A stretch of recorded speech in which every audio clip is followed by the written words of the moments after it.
Hello, എൻ്റെ എല്ലാ പ്രിയപ്പെട്ടവർക്കും സുഖമാണെന്ന് കരുതുന്നു. അങ്ങനെ തന്നെയാകട്ടെ എന്ന് പ്രാർത്ഥിക്കുന്നു. ഇന്ന് ഞാനൊരു അടിപൊളി മുന്തിരി ജ്യൂസ് ഉണ്ടാക്കാൻ പോവുകയാണ്. അതിനായിട്ട് ഞാൻ 1.5 കിലോ മുന്തിരി എടുത്തിട്ടുണ്ട്. എടുത്ത് നന്നായിട്ട് കഴുകി വൃത്തിയാക്കി ഇതേപോലെ നമ്മൾ കുത്തി നന്നായിട്ട് ഉടയ്ക്കണം. കൈ കൊണ്ടോ അത് നിങ്ങളുടെ സൗകര്യം പോലെ ഉടച്ച് നന്നായിട്ട് ഉടച്ചെടുക്കണം.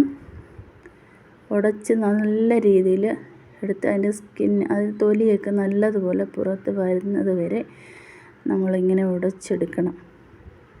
കണ്ടില്ലേ, ഇതുപോലെ ആകും വിധം എടുക്കണം. എന്നിട്ട് നമ്മൾ അടുപ്പത്ത് വെച്ച് അതിൽ 2 ലിറ്റർ വെള്ളം ഒഴിച്ചു കൊടുക്കണം.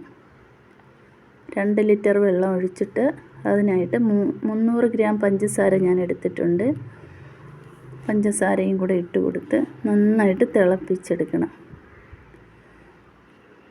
നന്നായിട്ട് ഇളക്കി കൊടുക്കണം. ഇതുപോലെ തോടൊക്കെ പുറത്ത് വരുന്ന രീതിയിൽ നമ്മൾ ഇളക്കി കൊടുത്തുകൊണ്ടേയിരിക്കണം.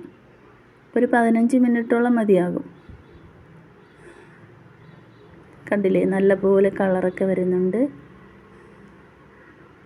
പിന്നെ നമ്മൾ ഇതിനെ ഒരു നിരന്ന പാത്രത്തിലേക്ക് ഒഴിച്ച് വെക്കണം കേട്ടോ. ഏലക്ക ഇടണം. ഏലക്ക ഇടാൻ മറക്കരുത്. ഞാൻ ഏലക്ക ഇടാൻ കുറച്ച് വൈകിപ്പോയി. പിന്നെ തിളച്ചുകൊണ്ടിരിക്കുമ്പോൾ തന്നെ ഏലക്ക ഇട്ട് കൊടുത്താൽ നല്ലൊരു മണമൊക്കെ വരും. അങ്ങനെ ഇളക്കി ഒന്ന് കൊടുത്തിട്ട് നമ്മളതിനെ വേറൊരു പാത്രം കൊണ്ട് മൂടി വയ്ക്കണം. ചൂടാറാൻ വേണ്ടിയാണ് ഞാനിങ്ങനെ വെച്ചിട്ടുള്ളത്. നന്നായിട്ട് ചൂടാറണം. ഇപ്പോൾ ചൂടാറിക്കഴിഞ്ഞു. ഞാനൊരു തോർത്ത് കൊണ്ട് പിഴിഞ്ഞെടുത്തിട്ടുണ്ട്. നമുക്കിതുപോലെ കുപ്പിയിലൊക്കെ ആക്കി വയ്ക്കാം. 2-3 ദിവസം നമുക്ക് എടുക്കാൻ പറ്റും.